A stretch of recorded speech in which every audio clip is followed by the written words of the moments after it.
Pasa un minutito de las 9 de la mañana, es momento de darle la bienvenida a la nueva presidenta de Codicen, a Virginia Cáceres. Hay muchos temas para conversar con ella. Bienvenida, ¿qué tal? Muchas gracias, buenos días.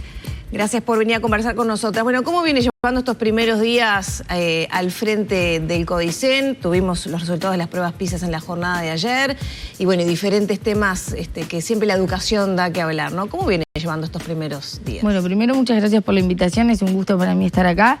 Están siendo días muy intensos, no tanto por lo que tiene que ver con el trabajo cotidiano de allí de la ANEP, sino por un poco esto de la exposición pública a la que uno más o menos se va acostumbrando a medida que van pasando los días. Pero el trabajo lo venimos haciendo bien, hay un cambio de roles que hay que ir adaptándose de a poco, pero muy metida en los temas. En realidad no hubo una transición demasiado grande porque fue como una continuidad de pasar de una oficina a otra y empezar a involucrarme en algunos temas con un poco de mayor intensidad, pero lo venimos llevando bien, entusiasmados con los resultados de las pruebas PISA y de los desafíos que tenemos por delante.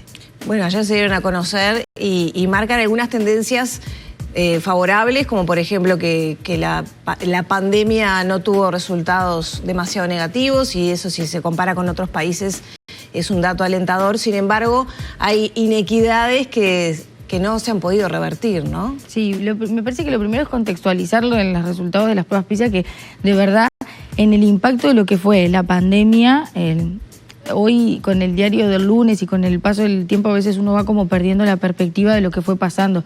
Y fue una gran crisis sanitaria, social y humanitaria que nosotros tuvimos que pasar, nosotros y el mundo obviamente, y que en aquel momento tomar decisiones era tomar decisiones a ciegas con todo lo que implicaba los miedos y los riesgos de al principio no saber muy bien qué era lo que estaba sucediendo. Acuérdense que cuando se decidieron abrir los centros educativos hubo una fuerte crítica a esa decisión, cuestionamientos y puestas en consideración de que podíamos estar generando una situación de mayor vulnerabilidad sanitaria, y hoy muestra, una de las cosas que muestra PISA es que Uruguay fue de los países que tuvo menos días de centros cerrados y eso ayudó a minimizar los impactos negativos de la pandemia. Además, en un contexto regional y de todos los países que participaron, que los resultados son muy malos, lo ha dicho la propia OCDE, llama la atención, es llamativo el impacto negativo que ha tenido en estas pruebas PISA. Entonces, en ese marco, sostener los resultados que teníamos y tener una leve mejoría en lengua y ciencia es algo muy bueno para el país. Por supuesto que quedan desafíos por seguir trabajando, que también lo marca las pruebas y que también lo marcó el INED en los resultados del estado de la situación de la educación. Y tiene que ver con los problemas estructurales que tiene la educación, que son la inequidad y la segregación. Esos problemas se vienen trabajando. Los centros María Espínola son una apuesta a la inequidad dentro del sistema, pero por supuesto que hay que seguir trabajando, no solamente desde el sistema educativo, sino además a mí me gusta mucho avanzar por el lado de la interinstitucionalidad, porque yo creo que las inequidades solo una pata del Estado no las puede trabajar y me parece que es muy importante poder generar acuerdos interinstitucionales que puedan avanzar en ese sentido. Pensaba en los centros María Espínola, en los resultados que se arrojan esas inequidades y también en algunos resultados y monitoreo que se hace, ¿no? Crece la cantidad de estudiantes que cree que es una pérdida de tiempo ir al liceo. Sí. ¿Cómo se aborda esa realidad? Cuando se está trabajando en una transformación educativa, es una edad complicada la adolescencia, sobre todo los 15 años, que es el foco, esa franja etaria en la que se apoya las pruebas PISA para trabajar y evaluar matemática, lectura, ciencias. ¿Cómo se trabaja a partir de eso? Bueno, primero que es un dato muy duro, es un dato de la realidad y que además nosotros ya lo veníamos relevando en algunas trabajos, focus groups y encuestas que se le han hecho entre nosotros y UNICEF a los jóvenes. Pero capaz que conocer cómo se llega a ese dato, ¿no? Bueno, sí, ahora te cuento, pero digo, es un dato que para nosotros, más allá de que impacta, no es nuevo, lo veníamos relevando. Y justamente la transformación apunta a eso. El cambio en el bachillerato, las transformaciones que se están apuntando en el bachillerato, apuntan a mejorarle esa situación a los jóvenes, de entender de que no hay una desconexión entre lo que pasa dentro del liceo y lo que pasa en el mundo real. Lo que marca las pruebas PISA también en esto, y por eso así hincapié en que para nosotros no es nuevo el dato, en el sentido de que sostiene lo que, reafirma lo que nosotros veníamos diciendo. El camino de la transformación es necesario y es el camino que tenemos que transitar. No solamente para los aprendizajes y para lo curricular, sino además en el entendido de esto de modificar lo que sucede adentro del centro educativo y acercarle, disminuir esa brecha que aparentemente surge de todos los datos que los jóvenes sienten, que lo que pasa dentro del liceo no tiene ningún impacto ni va a tener ningún impacto en su vida real afuera. El argumento después que manejas esos estudiantes, ¿cuál es? ¿Que es una pérdida de tiempo? ¿Por qué? Porque sienten que lo que pasa ahí no les aporta su vida afuera, digamos, que no tienen conexión, que no les va a servir para el trabajo. Da lo mismo terminar el liceo o no terminar el liceo, porque esto también está medido, o sea, la cantidad, la evolución en la cantidad de años que uno va avanzando no es rentable, digamos, no tiene un aumento en la rentabilidad en la vida laboral. Entonces, todas esas cosas, lo que aprenden, las cosas que pasan adentro del liceo, sienten que no les están aportando para cuando tengan que salir a enfrentarse con el mundo del trabajo o con otros aspectos de la vida de las personas. ¿Esto hace, por ejemplo, redireccionar algún aspecto de la transformación educativa? No, por el contrario, lo que hace es reafirmar que el camino que estábamos transitando y que se había marcado es el camino correcto. Son como aspectos que, como decía, ya estaban medidos, pero que van como, son agentes externos de medición que van como reafirmando las mediciones que se habían hecho internas en la NEB y que reafirman que tenemos que seguir por ese camino. Porque una de las críticas justamente a la transformación educativa era, digamos, reducir la educación al mundo del trabajo, ¿no? Y no dar quizá otros horizontes que pueda tener ese joven que en una etapa de la vida donde todavía uno no sabe mucho para dónde ir, puede tener una valoración un poco reducida, ¿no? El desarrollo del conocimiento crítico que se le dice. Sí, es una crítica que se ha hecho, que no es lo que se está haciendo en la transformación educativa, lejos de reducir la educación a formar solamente para el trabajo. No es eso lo que está pasando, pero todos los estudios muestran que hay un corte, un divorcio absolutamente marcado entre el mundo laboral y, además del mundo laboral, el mundo real, o sea, la vida cotidiana de la gente, de los estudiantes y lo que pasa dentro de los centros educativos. Lo que se apuesta con la transformación es el equilibrio, es que, por supuesto, se formen, tengan masa crítica, puedan analizar textos, puedan resolver problemas de matemática, pero también puedan llevar todo eso al mundo de afuera y poder apostar a que todas esas cosas que aprendan las puedan utilizar en cómo resolver un conflicto en un trabajo, cómo generar una negociación con un compañero o con su propio jefe cuando tienen una situación laboral que no les resulta cómoda, en fin. Trasladar los aprendizajes de adentro del aula a la vida cotidiana, que es en definitiva lo que todos nosotros hacemos en nuestra vida, porque cuando nos sentamos en nuestros trabajos, cuando vamos a hacer las compras en nuestra casa, cualquier acción que nosotros hagamos en nuestra vida cotidiana tiene una serie, está transversalizada por todos los conocimientos que nosotros venimos aprendiendo en nuestro transcurso en la vida estudiante.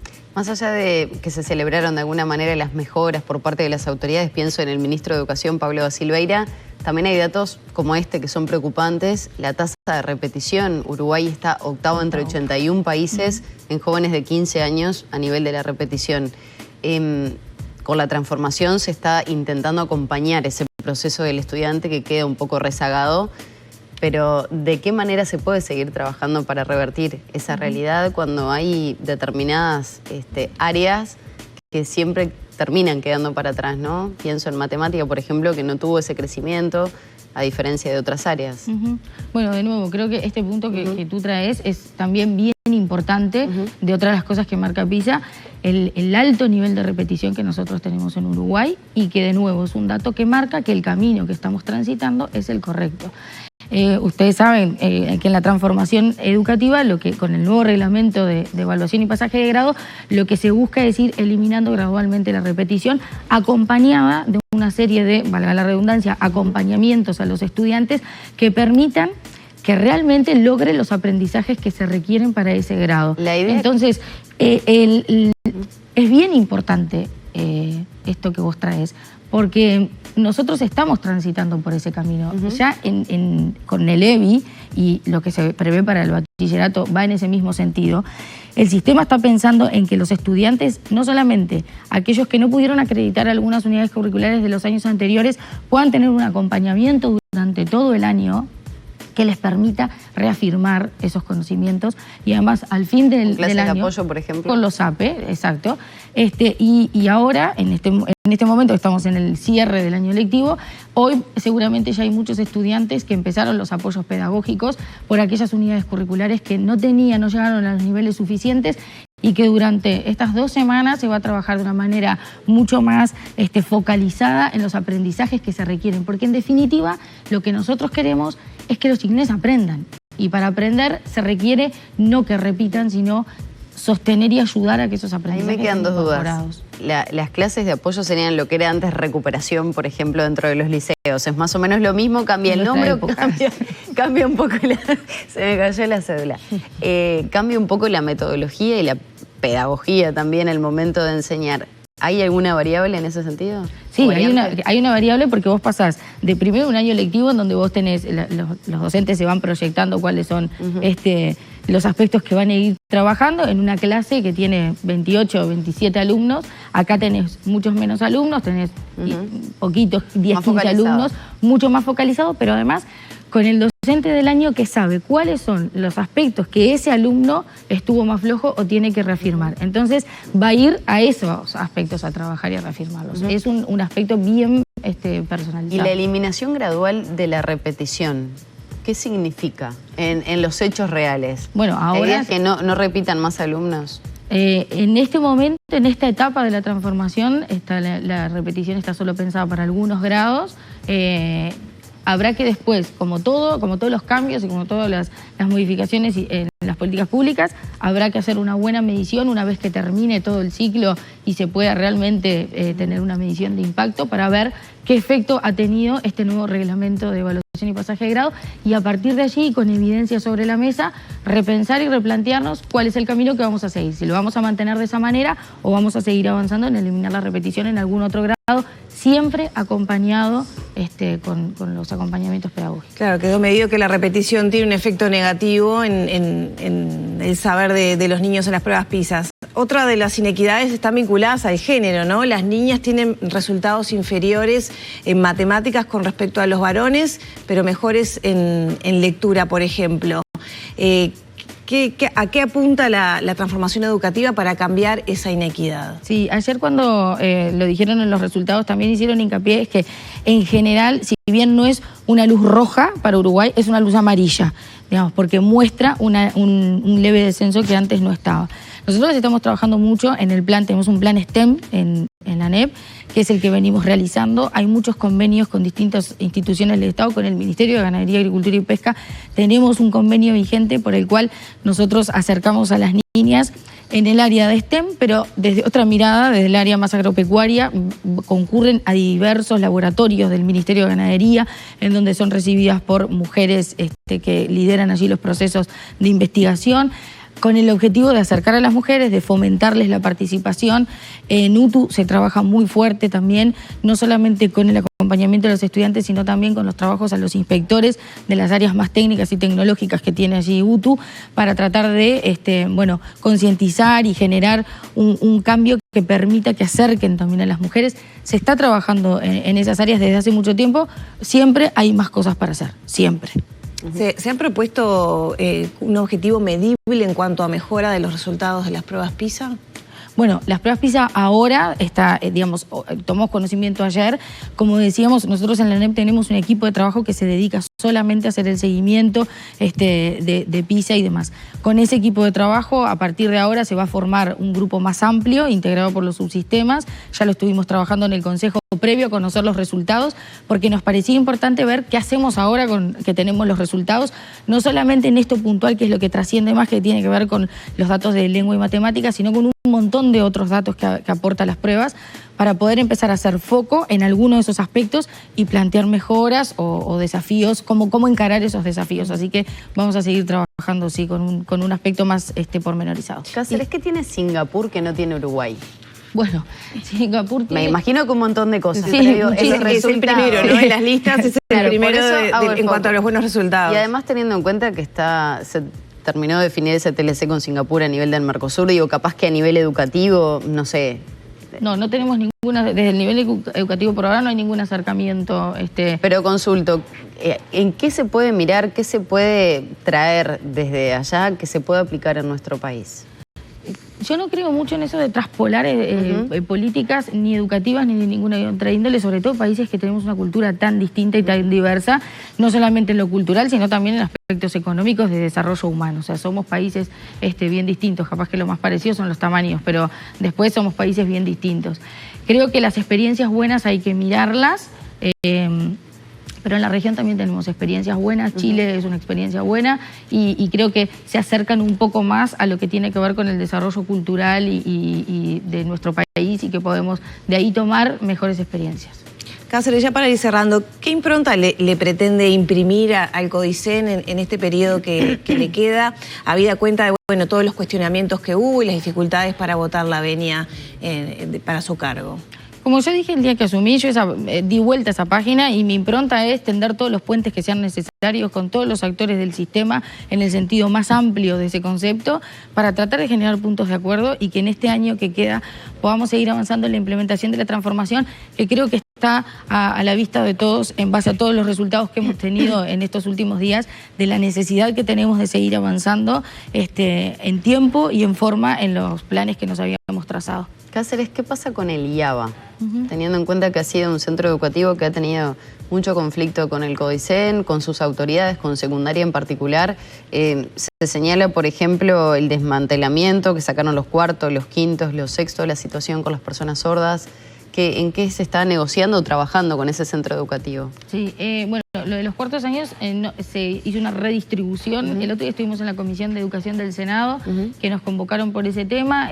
Allí se explicó que hubo una redistribución de los cuartos años y algunos quintos para otros centros educativos de la zona. Se dieron las razones de por qué. Algunas de ellas tienen que ver con que algunos otros centros educativos pedían tener cuartos años por un tema de continuidad.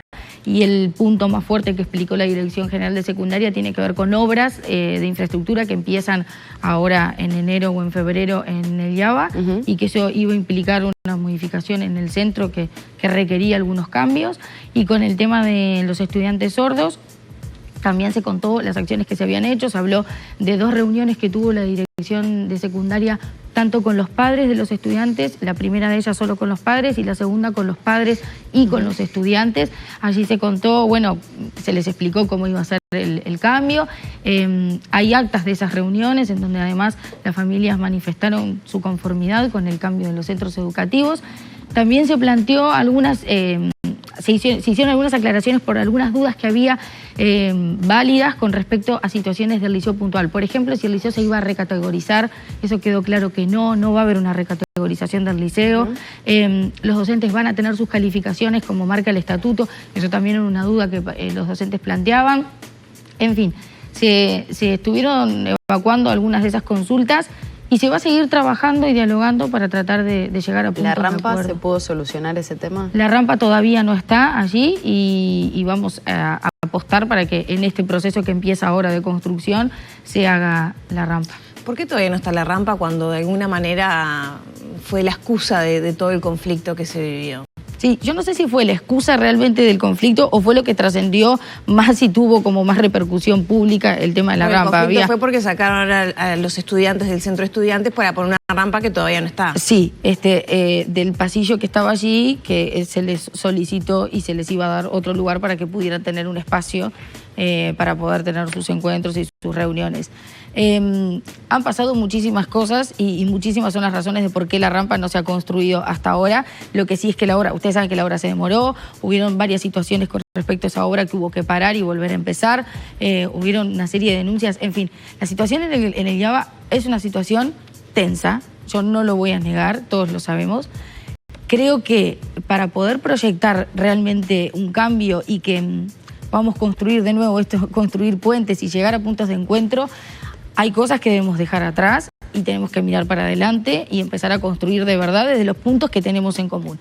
Entonces, lo que pasó, ya pasó, lo que no se hizo, no se hizo y creo que es importante empezar a trazarnos una hoja de ruta en común, en diálogo, que pueda generar puntos de encuentro y mirar hacia adelante para que sobre todo el IABA pueda tener el próximo año un año calmo, con continuidad, con clase tanto para los estudiantes como para los docentes. La actuación de la dirección de secundaria fue ajustada para atender a la paz en el IABA. La actuación de secundaria fue ajustada y como siempre digo, las cosas se van haciendo y se miden en el contexto y en el marco del conflicto que se está viviendo en ese momento, y creo que sí, que la dirección actuó como debía. Ya se les repite una pregunta de televidente. ¿Se va a hacer la inscripción web en algún momento en primaria para solucionar las filas? Sí, empieza ahora. ¿Empieza cuándo? Sí. Porque están esas dudas para el año que viene. Sí, primero te agradezco la pregunta, porque es importante decir que tenemos un periodo especial de inscripción para primera infancia que arranca ahora el 11 de diciembre. Bien. Hasta el 22. Vía web. No, ese como es un periodo especial, es presencial, las familias van a poder ir al centro educativo que elijan, inscribirse. Si allí no hay cupos por alguna razón, se los va a derivar, se les va a decir cuál es el jardín de infantes que está por allí. Y es importante motivar a las familias e incentivar. Ustedes saben que con la baja de la natalidad tenemos una gran dificultad en lo que tiene que ver con la matriculación, así que invitamos a todas las familias a que puedan concurrir a los centros y llevar a sus hijos. Es muy